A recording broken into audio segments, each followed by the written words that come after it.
Mga ginano!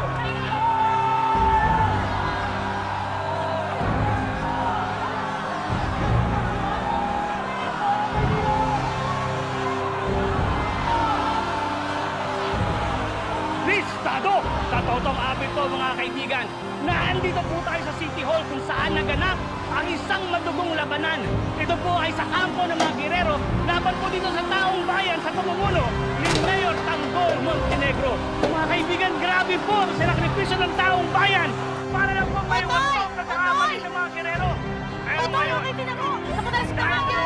Mayor Tanggol Montenegro ay natapos na rin ang maraming taong paghihirap at pagtitiis ng mga taga-Maynila. Uy! Si Tanggol na ang mayor natin. Lahat po ng mga tao dito ay umaasa sa pangako ng magandang bukas ni Mayor Tanggol Montenegro. Uy! Si Tanggol na ang mayor natin! Uy! Si Tanggol na ang mayor natin! Tanggol na magiging mayor natin! Mayor Tanggol! Mayor Tanggol! Mayor Tanggol! Mayor Tanggol!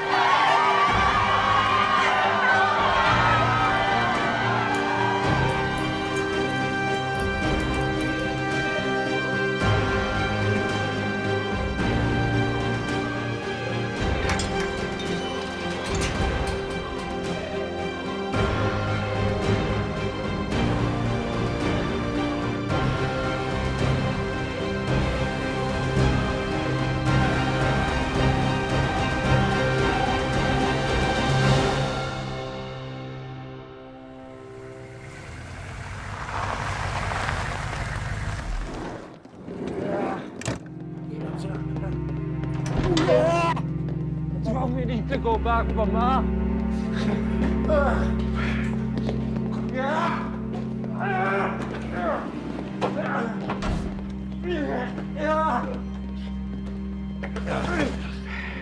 Something there, Doctor.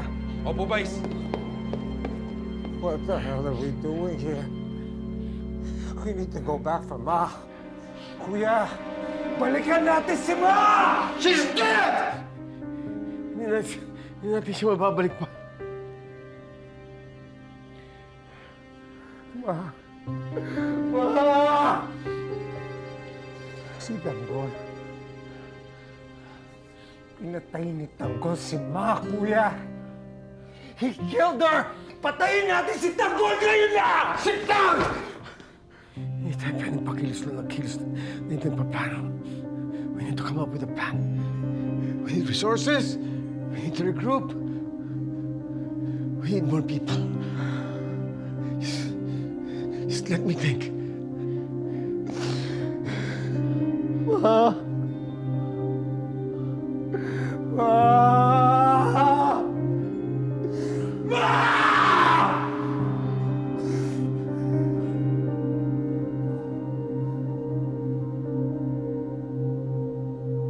Listado! Sa totong abit po mga kaibigan, na andito po tayo sa City Hall kung saan naganap ang isang madugong labanan.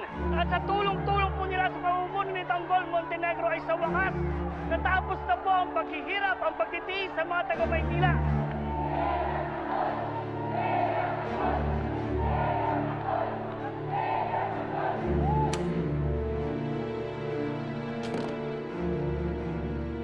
I trust your plan, Kuya.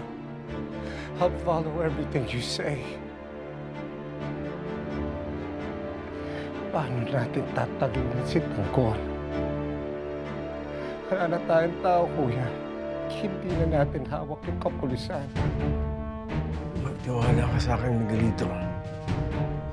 Hindi ko yan palalampasin. Pagbabayaran ni Tanggol ang ginawa niya sa atin.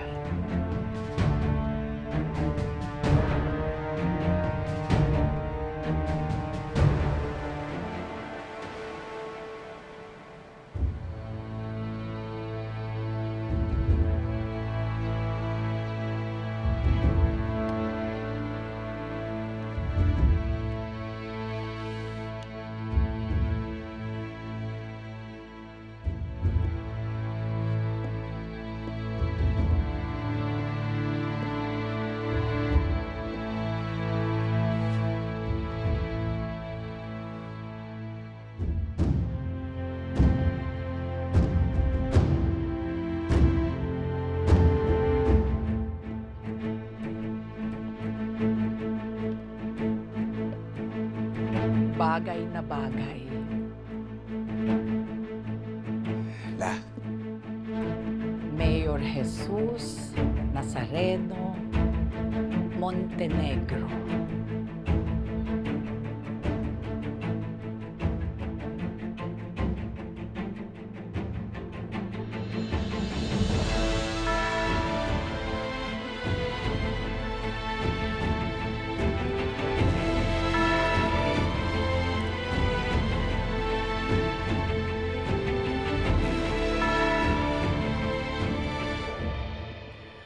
La, maraming salamat po. Dahil kayo po ang namuno sa paglaban sa mga gerero. Hindi po kayo natakot at ipinaglaban niyo ang mga Manileño. Basta't nasa panig tayo ng tama at katotohanan. Hindi tayo dapat matakot sa kahit na ano at kahit na sino.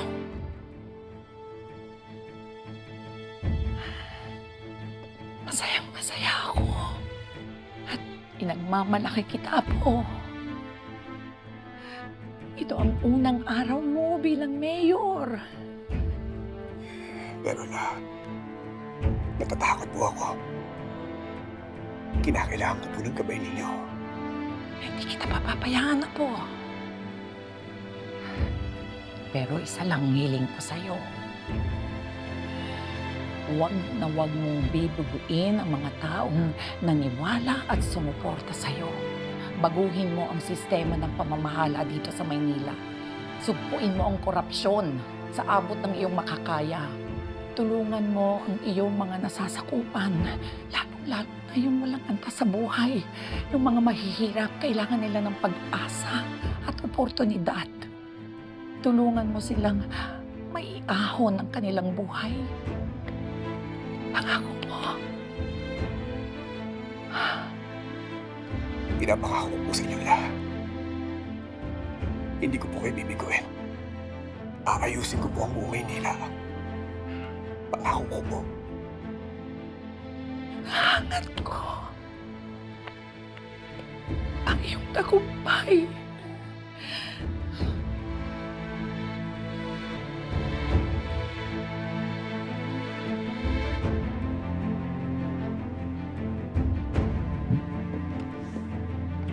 Nay, Anak. Ako, ngayon ang bagong simula ng ating lungsod. Anak, wala man sa tabi natin ang papa mo. Sigurado akong ipinagmamalaki ka niya. At sana alam mo, ganun din ako. Sobrang proud kami sa'yo. maraming salamat po, Nay. Alam ko po na kahit wala si Papa dito, alam ko na binabantayan niya tayo. At sinisiguro ko na ipagmamalaki niya ako. Ramon, tignan mo ang anak natin. Pinapangako ko. Hindi ko siya pababayaan. Papa, kagaya po na sinabi ko sa inyo dati, maipagmamalaki niyo ako. Dahil sisiguraduhin ko po na maglilingkod ako sa bayan.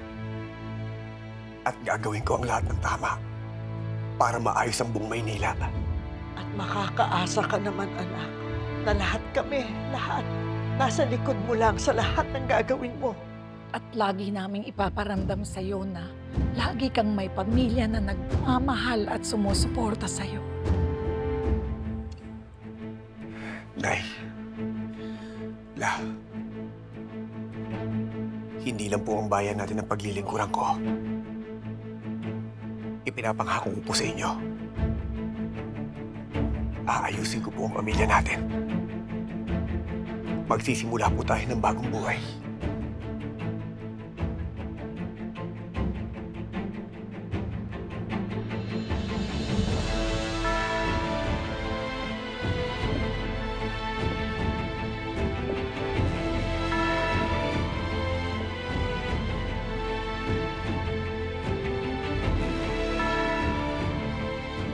Mayor, Bonggay, handa na po ba kayo? Gusto ka na makita ng mga sumusuporta sa'yo. Hindi lang yung mga taong bumoto at sumusuporta sa akin ang handa akong harapin. Kung hindi ang lahat ng mga tao sa Maynila, handa na ako paglingkuran sila.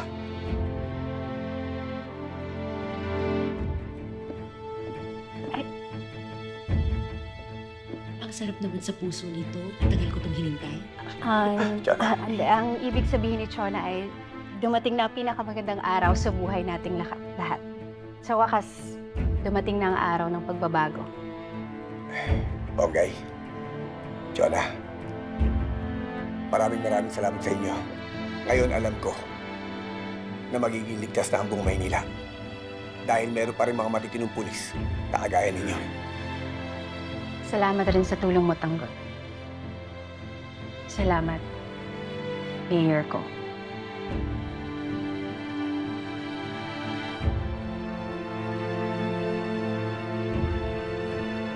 Let's go! Let's go!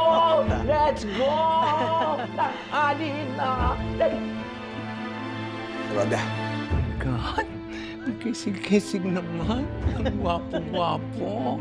At very honorable pa. Di ba, Rhoda? Bagay na bagay kay Tanggol. Naman. Ang kisig-kisig, very honorable at very handsome pa. Hindi ba, Ponggay? Di ba, Ponggay? Ponggay ko, di ba? Oo naman. Okay. Paano maghihintay natin? Hintay ka ng mga taga-Maynila. Kung ngayon pa lang, nararamdaman ko na ang pagbabagong gagawin ni Tanggol sa Maynila. Ano pa? Halika na! Let's go! Let's go! Nag-aantay na sila. Diyos ko, mauupo ka na sa wakat. Mga kasama! Sabay tayong pupunta sa Manila City Hall! Mga kasama! Ang bagong mayor ng Maynila! Si Jesus Nazareno Montenegro!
Tanggol, handa mo na bang tanggapin ang pananungkulang ipinagkaloob sa iyo ng mga taga-Maynila? Opo. Kung ganon, itaas mo yung kanang kamay at ipatong ang kaliwang kamay sa Biblia at sundan ang mga sasabihin ko. Ako, sabihin mo yung buong pangalan. Ako, si Jesus Nazareno Montenegro, Ay taimtim na nanunumpa ay taimtim na nanunumpa na aking tutuparin ang buong katapatan at husay na aking tutuparin ang buong katapatan at husay ang aking tungkulin bilang alkalde ng Maynila, na aking itataguyod at ipagtatanggol ang saligang batas ng Pilipinas, na susundin ko ang mga batas at gagampanan ko ang aking tungkulin na walang kinikilingan, at mayroong integridad, na may integridad at para sa kapakanan ng mga mamamayan. kasihan nawa ako ng Diyos. Kasihan nawa ako ng Diyos. Mga kababayan, inihaharap ko po sa inyo ang inihalal na Mayor ng Maynila, Mayor Jesus Nazareno Tanggol Montenegro!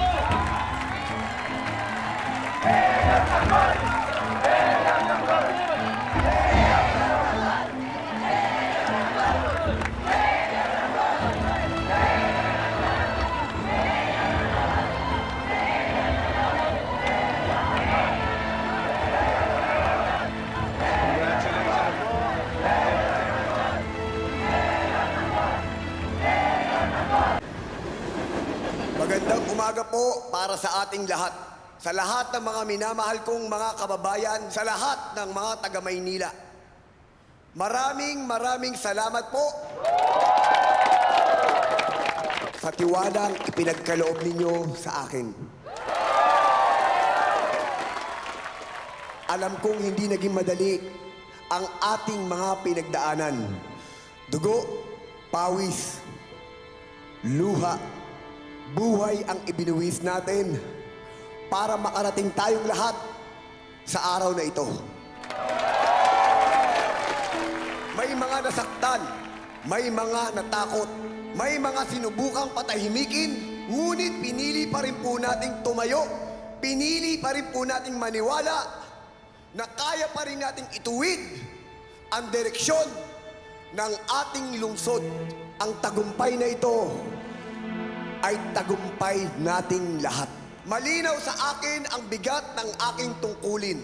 Matagal nang naghihintay ang Maynila ng pamahalaang tapat at tunay na maglilingkod para sa ating bayan. Kaya mula sa araw na ito, sa araw ng aking panunungkulan, sisimulan po natin ang pagbabago sa paraang malinaw, tapat, at may pananagutan. Unang hakbang, ang transparency. Sa unang araw pa lang, ako ay magsusumite ng salin para makita ng taong bayan na ang kanilang pamahalaan ay walang tinatago. Delikado tayo. Ang serbisyong publiko ay hindi lugar para sa pansariling interes. Meron pa kami mga nakalap na ebidensya laban sa mga kurap at tiwali dito sa City Hall. Sapat na mga ebidensyang to. Sisiguraduhin ko na makukulong sila. Tatanggalin natin ang korupsyon sa bawat antas. Alam ko na ang lahat ng mga kalokohan nyo. Ikaw ang protektor ng lahat ng mga pasugalan dito. At ikaw naman, kinukupitan mo ang lahat ng mga proyekto mo. Hawak na namin ang lahat ng mga ebidensya. Pati warrant of arrest. Lino ba? Wawakasan natin ang sistema ng mga pixel. Pananagutin natin ang sino mang gumagawa at kumukonsinte ng mga katawalian. Hindi dapat kinatatakutan ang gobyerno. Dapat itong nilalapitan dahil may tiwala ang mga mamamayan. Lilinisin natin ang ating mga kapulisan. Aayusin natin ang bawat presinto. Piñete Mendoza, congratulations. No, nararapat lang talaga na ma-promote ka. Dahil alam ko na isa kang tapat na pulis. Alam ko makakatulong kita dito sa Maynila. Salamat, Mayor Tanggol. Makakaasa ka na gagawin ko ang lahat para protektahan ang Maynila. Aalisin natin ang mga pulis na hindi handang maglingkod o ang mga may kasong hinaharap. Ang kailangan ng Maynila ay ang kapulisan na may integridad, disiplina, at may malasakit. Kasabay nito, uunahin natin ang laban na kontra sa baha na taon-taon na nagpapahirap sa ating mga komunidad. Aayusin natin ang lahat ng mga drainage system. Lilinisin natin ang lahat ng mga kalye, eskinita, estero, at ang Pasig River. At titiyakin natin na ang bawat proyekto ay gagawin nating malinaw sa publiko. Pananatiliin natin ang kalinisan at kaayusan ng ating lungsod. Higit sa lahat, sisiguraduhin natin ang disenteng buhay para sa bawat Manilenyo. Magkakaroon na ng hanap buhay para sa mamamayan. Pati ang ating mga senior citizen, bibigyan natin ng pagkakataong makibahagi hanggat kaya pa nila. Ang City Hall mismo ang mangunguna sa pagbubukas ng trabaho para sa ating mga kababayan. Kailangan nating ibalik ang disiplina ng lungsod. Bawal ang nakaubad at bawal ang nagiinuman sa kalsada. Ang pagbabago ng ating lungsod ay dapat magsimula sa ating mga sarili. Magpapatupad tayo ng mas maayos na sistema ng trabaho sa mga pabrika at sa mga planta. Magpapatupad tayo ng 3 shift upang gumaan ang trapiko at maging tuloy-tuloy ang galaw ng ekonomiya. Tututukan natin ang mga pabahay upang matulungan natin ang mga pamilyang makaalis sa lansangan at magkaroon ng ligtas na tahanan. Palalakasin din natin ang serbisyong pangkalusugan at maglalaan tayo ng sapat na suporta para sa ating mga health workers. Magkakaroon na ng libreng serbisyong medikal upang maramdaman ng mga mamamayan ang buwis na kanilang ibinabayad. Tutugisin natin ang lahat ng uri ng mga krimen at sindikato, droga, iligal na sugal, prostitusyon, at ang mga grupong nagsasamantala sa mga bata. Walang puwang ang pananamantala sa lungsod na ito para sa mga kabataan. Palalakasin natin ang oportunidad sa sports at sining upang mahubog ang kanilang talento at pangarap. Dito sa Santino Boxing Youth Camp, matututunan ninyo ang ibig sabihin ng disiplina at katapangan. Kaya huwag niyong sayangin ang pagkakataon na ibinigay ni Mayor Tanggol sa inyo. Hindi talaga nakalimutan ni Mayor Tanggol ang kapatid niya, no? Sayang nga lang, hindi na nakita ng Santino. Ano ka ba? Huwag ka na nga malungkot dyan dahil sigurado ako yung mga kabataang yan ang magpapatuloy ng pangarap ni Santino na maging world champion.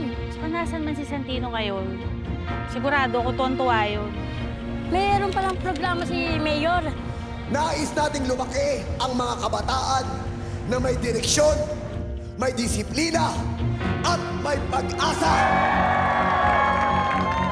Sa usaping buwis at negosyo, pabibilisin natin ang proseso ng mga permits at dokumento.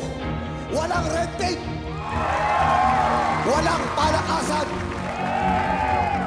Hihikayatin natin ang mga negosyante na mamuhunan sa Maynila upang makalikha ng mas maraming trabaho para sa mga mamamayan ng Maynila. Grabe, Ponggay. Botong-boro talaga silang lahat kay Tanggol. Alam mo, napatunayan talaga ni Tanggol na kaya niyang ibuwis lahat para lang sa Maynila. Tama talaga na siyang binoto ko. Alam mo, pakaramdam ko kaya ko siyang samahan sa bawat laban. Sa wakas, ligtas ng Maynila. Alain mo nga naman, pasaway na anak ni Marites maging mayor ng Maynila. Pero kung pinaghirapan ni Tanggol yung narating niya ngayon, hindi na ho siya yung dating Tanggol na kilala niyo noon. Oo naman, matapos natin paghihirap niya para sa Maynila. Tama lang na iboto siya ng mayor ng Maynila. Girls,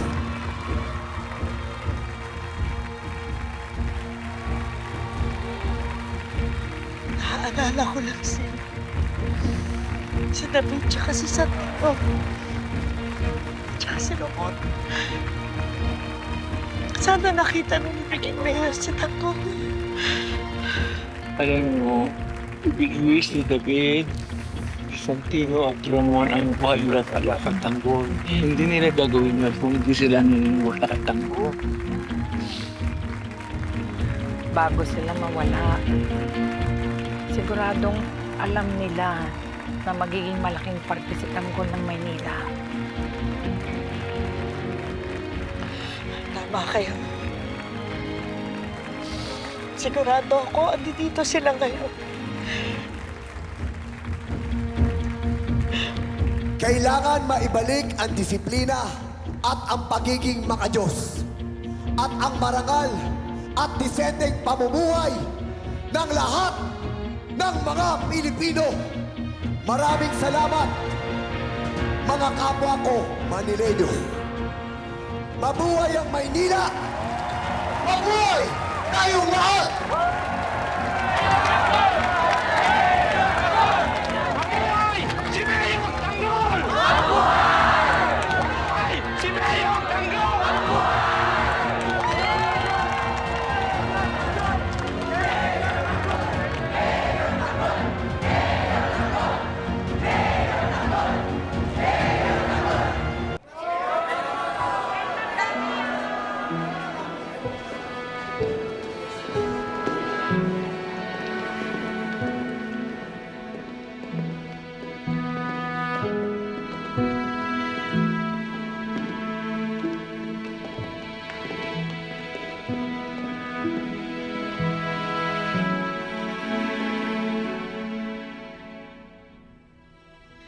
Akalain mo, anak.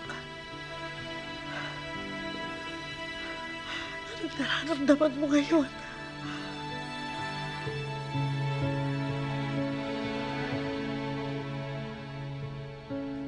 Kinakabahan po ako.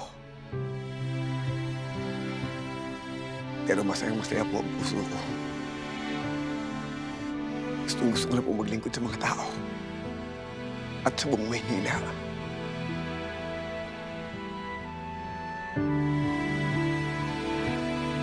Sige.